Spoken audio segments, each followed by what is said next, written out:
안녕하세요. 책 읽는 비주입니다. 오늘 소개할 책은 나는 꼭 필요한 것만 남기기로 했다. 내 삶이 가벼워지는 21일 프로젝트. 조한 타탐 지음, 조민영 옮김, 출판사는 한빛비즈입니다.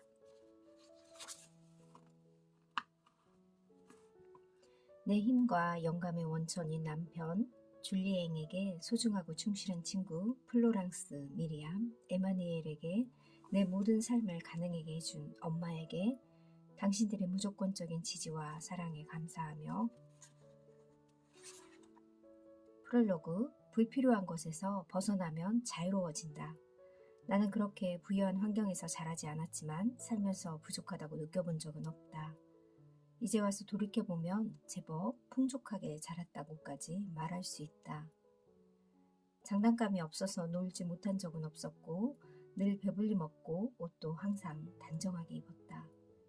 우리 엄마로 말할 것 같으면 뭐든지 여유 있게 쟁여둬야 하고 옷도 잘 차려 입어야 직성이 풀리는 분이었다. 다행히 엄마는 내가 원하는 걸 다 들어주지 않을 만큼 현명한 분이었다. 하지만 일단 독립하고 나자 나를 만족시켜줄 다른 사람은 필요치 않았다. 드디어 돈을 벌고 내가 좋아하는 걸 원 없이 살 수 있는 신세계가 열린 것이다. 더 멋진 사람이 되는데 필요한 모든 걸 온전히 내 힘으로 얻을 수 있었고 나는 별 망설임 없이 그 기회를 누렸다. 물건을 사면서 우리는 우리 자신의 진짜 욕구에 반응하는 게 아니라 다량으로 쏟아지는 스팟 광고나 선전이 꾸며낸 가짜 욕망에 반응한다. 요점은 우리가 이런 거짓말을 넙죽 받아먹으며 살아간다는 것이다. 결국 문제는 이것이다. 원하는 물건에 손에 넣으면 행복해질 거라고 믿지만 행복은커녕 스트레스만 심해진다. 몸과 마음이 편해야 행복도 깃든다. 이 점을 잘 기억해야 한다.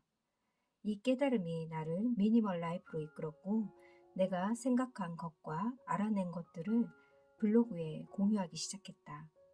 2010년 11월 드디어 도전의 첫 발을 내디었다. 30일 동안 하루에 한 개씩 물건을 처분하는 도전이었다. 지금 이 책을 읽고 있는 당신도 아마 내 삶의 진정 내 것이 되길 바랄 것이다. 필요한 것을 결정할 때 남이 아닌 자신의 얘기를 듣고 싶어 할 것이다. 그런 소망을 향해 나아갈 때 이 책이 길잡이가 되어줄 것이다.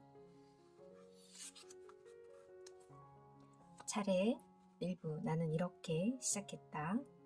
2부 본격적으로 정리하기. 3부 좋은 습관 만들기.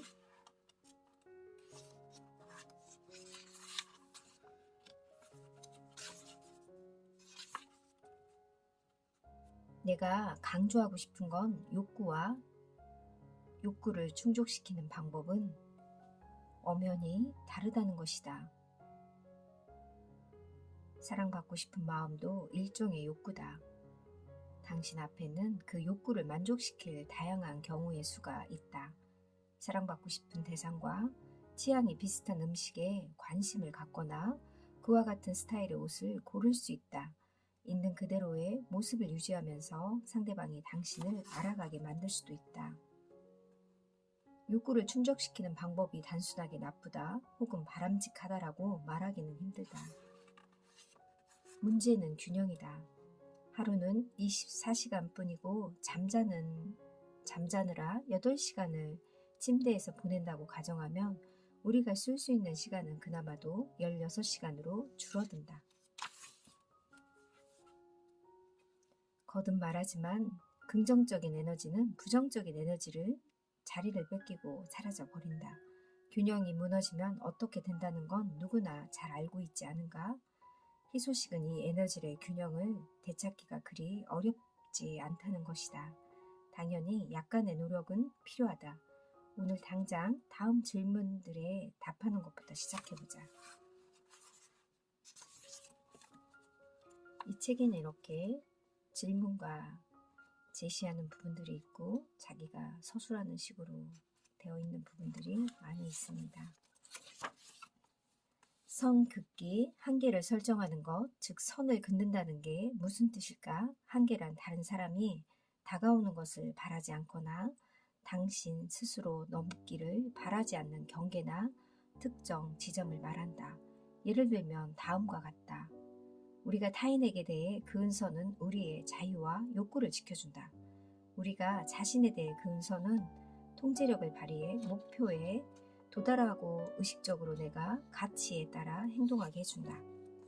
왜 선을 그어야 할까?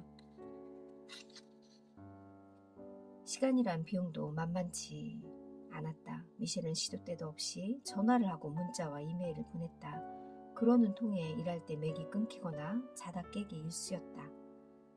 간접 비용, 친구라고 믿었던 사람이 나는 안중에도 없다는 생각이 들자 점점 자신감이 낮아지고 직장 생활에도 여파가 미쳤다. 항상 내 옆에 있거나 나한테 신경 써주는 사람들에게 짜증을 내고 자주 인내심을 잃었다. 미셸에 대해 하도 불평을 많이 하니까 주변 사람들도 지치는 눈치였다. 기대의 효과, 상황이 바뀌면 남편이나 가족과 더 좋은 시간을 보내겠다. 마음이 홀가분해져서 집중력 있게 일할 수 있을 것이다. 어떻게 선을 그어야 할까? 여유를 갖고 천천히 생각해야 한다. 즉각적으로 반응할 상황이 아니라면 단호하게 아니요라고 말할지 아니면 진심으로 예라고 말할지 충분히 생각한 뒤 하고 싶은 말을 해도 된다. 갑작스러운 부탁은 들어주지 말 것, 밤 10시 이후에 전화를 받지 말 것, 그러면 당신이 이 문제를 정말 심각하게 생각한다는 걸 보여줄 수 있다. 무엇보다 죄책감을 갖지 마라. 선을 긋는 건 어려운 일이다. 처음에는 자신이 너무 냉정하게 행동하는 것 같아 기분이 찜찜할 수도 있다. 하지만 시간이 지날수록 긍정적인 영향이 더 크다는 걸 느낄 수 있을 것이다. 자, 이제 실천에 옮길 차례다. 실질적인 불필요한 것 2가지를 찾아보고 지금 당장 선 긋기를 실천해보자. 우선 사소한 일부터 시작해보자. 버려지는 시간을 아끼는 법. 가장 좋은 방법은 당연히 연결을 끊는 것이다. 타인의 선에 그을 때와 마찬가지로 이번에도 규칙을 정하는 게 중요하다. SNS를 제한하자. 일을 미루거나 스트레스 속에서 일하며 사회생활이나 개인생활에 굉장히 부정적인 영향이 미친다. 나는 내 삶에서 더 이상 이런 일들이 일어나지 않기를 바란다. 새로운 일을 하려면 능률이 오르기까지 시간이 걸릴 뿐 아니라 전에 하던 일의 정신 상태에서 벗어나야 다른 일을 할 수 있다.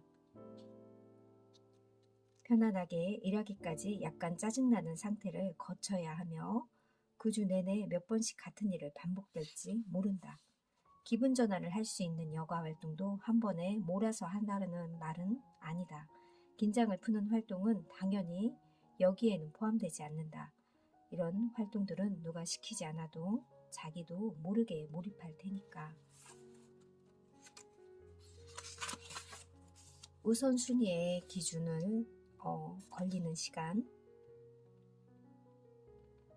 당신도 그런 경험이 있지 않은가? 무슨 영문인지도 깨닫기 전에 혼돈이 닫혀오고 공기는 질식하듯 목을 죄어온다. 설상가상으로 시간이 갈수록 물건들은 점점 쌓여가고 그것들은 처리할 용기는 점점 줄어든다.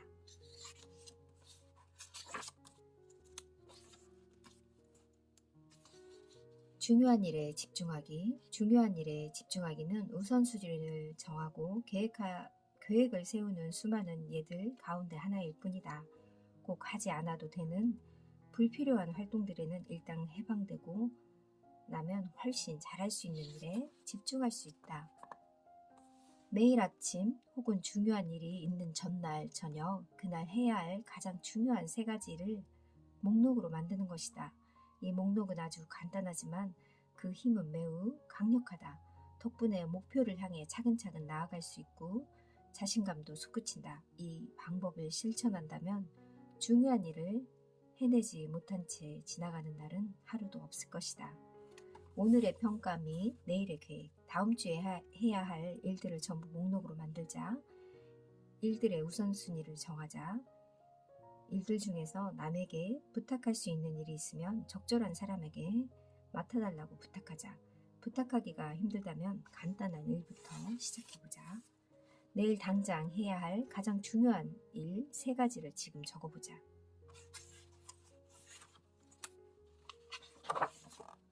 책, 보유한 모든 책의 모든 페이지를 스캔할 작정이 아니라면 전자책 단말기를 고려해 볼 만하다. 물론 전자책 단말기를 사용하려면 비용 문제가 발생한다. 도서관을 이용하는 게 불편하다면 전자책 단말기는 독서의 권리를 그대로 유지하면서 큰 공간을 확보할 수 있는 탁월한 방법이다.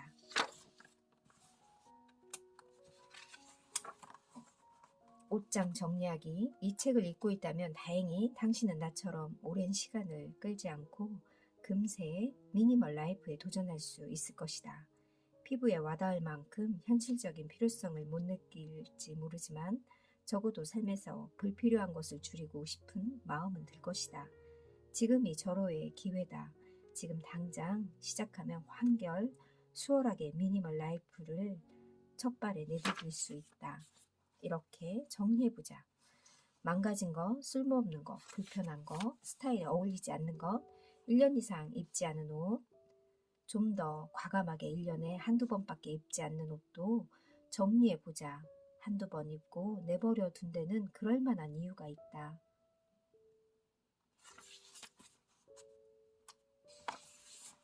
잡동사니 정리하기. 솔직해지자. 이 잡동사니들은 우연히 거기에 있게 된 것도 저절로 거기에 자리 잡은 것도 아니다. 어디다 놓아야 할지 몰라 내가 거기에 처박아 놓은 것이다. 잡동사니들이라니 대체 뭘 말하는 걸까? 색연필, 볼펜, 거의 다 쓴 깍티슈, 동전, 명함, 전단지, 신문, 잡지, 영수증. 어디에 맞는지 모르는 케이블. 여기까지만 하겠다. 기억이 나는 건 이 정도다. 어떻게 효과적으로 정리할 수 있을까? 마음의 준비를 단단히 하고 정면 돌파하는 방법으로 물건들을 처리해야 한다. 이 장을 다 읽고 난 뒤 1분도 지체하지 마라. 물건을 제자리에 정리한다. 필요 없는 종이는 다 버린다. 낡고 망가진 것들은 버린다. 나는 필요 없지만 다른 사람에게 유용한 물건은 주거나 판다. 제자리에 놓기. 나는 왜 정리를 못할까? 내가 정리를 못하는 이유를 설명하자면 다음과 같다. 첫째, 이제까지 살아온 집이 물건을 수납하기에 별로 효율적이지 않았다. 둘째, 원래 약간 게으른 편이었다. 대부분은 게을러서 혹은 피곤해서 정리를 안 하는 일이 다반사였다. 집안이 정리되지 않으면 더 게을러지기 마련이다. 정리를 안 해서 물건 찾기가 어려워지면 잠깐만 한눈을 팔아도 그 물건을 찾아야겠다는 마음이 매주 점점 사라진다. 최소한의 물건만 추려보자.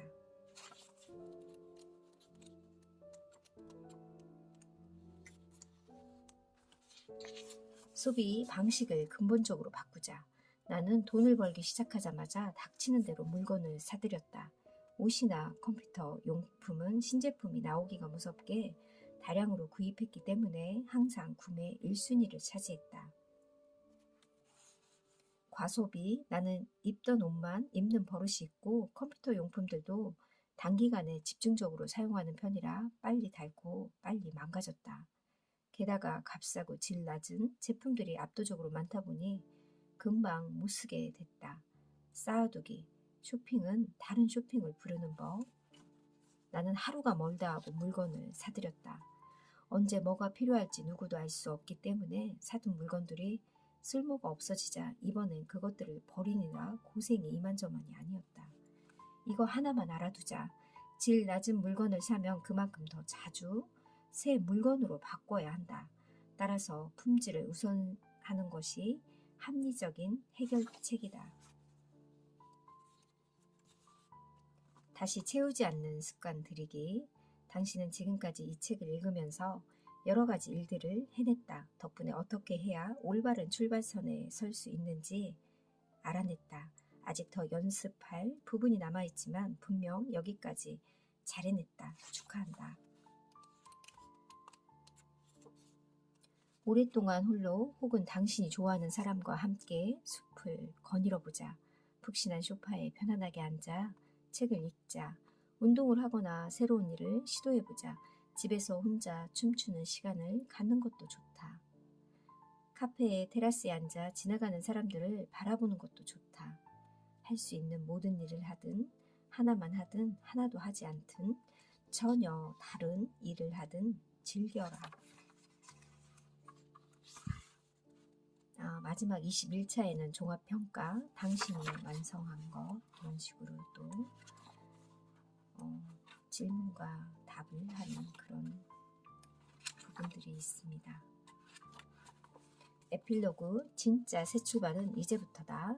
당신이 어떤 속도로 목표를 향해 나아가는지 상관없다.